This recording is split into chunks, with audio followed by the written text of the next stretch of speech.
पश्चिम बंगाल की राजनीति एक बार फिर गर्मा गई है और इस बार मामला जुड़ा है एक गंभीर अपराध की घटना, पुलिस तैनाती और राजनीतिक आरोप प्रत्यारोप से। पूरा मामला दक्षिण 24 परगना जिले के बारुईपुर इलाके से जुड़ा है, जहां एक 12 साल की बच्ची के साथ कथित तौर पर रेप और हत्या जैसी दर्दनाक घटना सामने आई। जैसे ही यह खबर फैली, इलाके में सनसनी फैल गई और लोगों में गुस्सा और डर दोनों देखने को मिला। पुलिस तुरंत हरकत में आई और मामला दर्ज कर जांच शुरू कर दी गई। इसके बाद इस केस की गंभीरता को देखते हुए स्पेशल इन्वेस्टिगेशन टीम यानी एसआईटी का गठन किया गया ताकि पूरे मामले की निष्पक्ष जांच की जा सके। इसी बीच राजनीतिक हलचल भी तेज हो गई। बताया गया है कि पश्चिम बंगाल की ममता बनर्जी बारुईपुर का दौरा करने वाली थी, जहां वह पीड़ित परिवार से मिलने और हालात का जायजा लेने की बात कर रही थी। लेकिन जैसे ही इस संभावित दौरे की जानकारी प्रशासन को मिली, सुरक्षा व्यवस्था अचानक कड़ी कर दी गई। कोलकाता में ममता बनर्जी और उनके करीबी नेता अभिषेक बनर्जी के आवास के बाहर भारी पुलिस बल तैनात कर दिया गया और कई जगहों पर बैरिकेडिंग्स लगा दिए गए। रूट मार्च भी किए जाने की बात सामने आई, जिससे राजनीतिक माहौल और तनावपूर्ण हो गया। इसे सुरक्षा व्यवस्था को लेकर टीएमसी ने कड़ा विरोध जताया। पार्टी के नेताओं का कहना है कि यह कदम सामान्य सुरक्षा व्यवस्था नहीं है, बल्कि राजनीतिक दबाव बनाने की कोशिश है। टीएमसी नेता डोला सेन ने यहाँ तक कहा कि स्थिति सुपर इमरजेंसी जैसी लग रही है। उन्होंने सवाल उठाया कि जब ममता बनर्जी अपने ही राज्य में किसी जगह जाना चाहती हैं, तो उनके आवास के बाहर इतनी भारी पुलिस तैनाती क्यों की गई। उन्होंने इसे विपक्ष की आवाज दबाने की कोशिश बताया और कहा कि सरकार उन्हें रोकने की कोशिश कर रही है।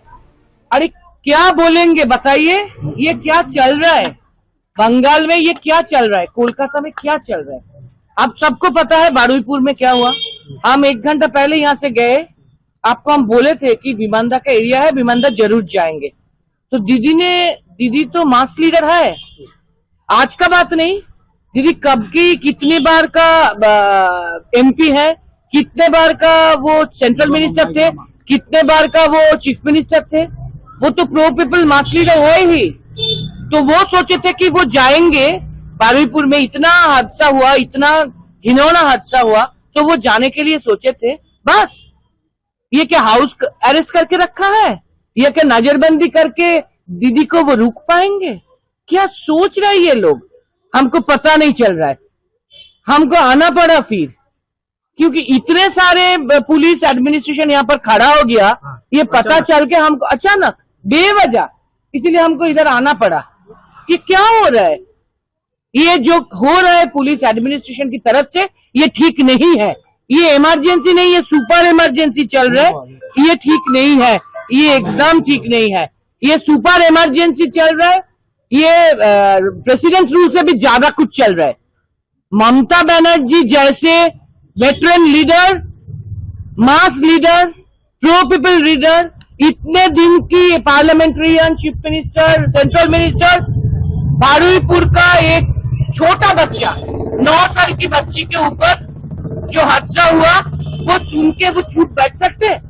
वो जाने के लिए सोचे थे, इंतजाम होने से पहले ही पुलिस ने पूरा इलाका घेर लिया। ये क्या हो रहा है, हम जानना चाहते हैं, पुलिस एडमिनिस्ट्रेशन के पास हम पूछना चाहते हैं ये हो क्या रहा है। वहीं टीएमसी के अन्य नेताओं ने भी इस मुद्दे पर नाराजगी जताई। पार्टी का कहना है कि बिना किसी स्पष्ट कारण के बैरिकेड्स लगाना और भारी पुलिस बल तैनाती करना कई सवाल खड़े करता है। उनका आरोप है कि यह सब राजनीतिक डर पैदा करने और विपक्ष की आवाज को कमजोर करने के लिए किया जा रहा है।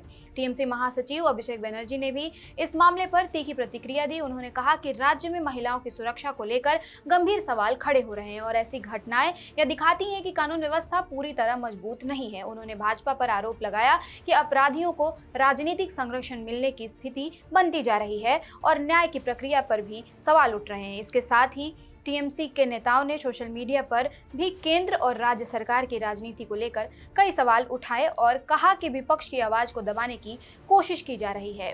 पार्टी का कहना है कि ममता बनर्जी और उनके आवास के बाहर जो कुछ हुआ वह लोकतांत्रिक अधिकारों पर असर डालने जैसा है। टीएमसी सांसद सागरिका घोष ने भी एक्स पर पोस्ट करते हुए सवाल उठाया कि ममता बनर्जी के आवास के बाहर भारी पुलिस बल और रूट मार्च आखिर किस वजह से किया जा रहा है। उन्होंने आरोप लगाया कि राज्य में एक बच्ची से दुष्कर्म और हत्या जैसी गंभीर घटना के बाद कानून व्यवस्था बहाल करने के बजाय भाजपा सरकार विपक्ष की आवाज दबाने की कोशिश कर रही है। इस मामले को लेकर भाजपा और टीएमसी एक बार फिर आमने सामने है।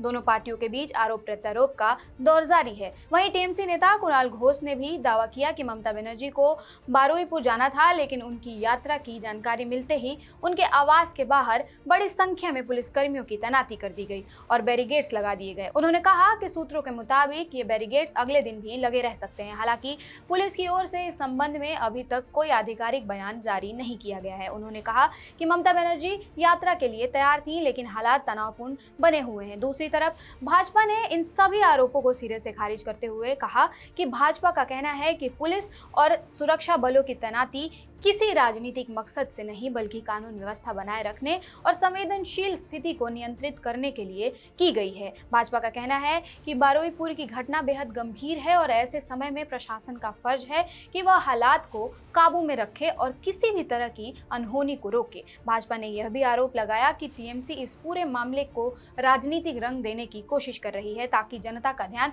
असली मुद्दों से भटकाया जा सके। इस पूरे घटनाक्रम के बीच राज्य की राजनीति में तनाव साफ तौर पर बढ़ता नजर आ रहा है। एक तरफ टीएमसी इसे लोकतांत्रिक अधिकारों पर हमला बता रही है, तो दूसरी तरफ भाजपा इसे कानून व्यवस्था का जरूरी कदम कह रही है और इन दोनों के बीच आम जनता के मन में कई सवाल खड़े हो रहे हैं। सबसे बड़ा सवाल यही है कि क्या इस पूरे विवाद के बीच असली फोकस बारुईपुर की घटना की जांच और पीड़ित परिवार को न्याय दिलाने पर रहेगा, या फिर यह मामला पूरी तरह राजनीतिक टकराव में बदल जाएगा। इसी बीच ममता बनर्जी और अभिषेक बनर्जी ने बारुईपुर के 12 वर्षीय पीड़ित के परिवार से वीडियो कॉल के जरिए बातचीत की। दोनों नेताओं ने परिवार का हालचाल जाना, घटना पर गहरा दुख जताया और भरोसा दिलाया कि मामले में दोषियों के खिलाफ सख्त कार्रवाई सुनिश्चित की जाएगी। फिलहाल स्थिति तनावपूर्ण बनी हुई है और प्रशासन की नजर पूरे हालात पर बनी हुई है। आप देख रहे थे राष्ट्रवाणी और मैं थी आपके साथ शालिनी सिंह। धन्यवाद।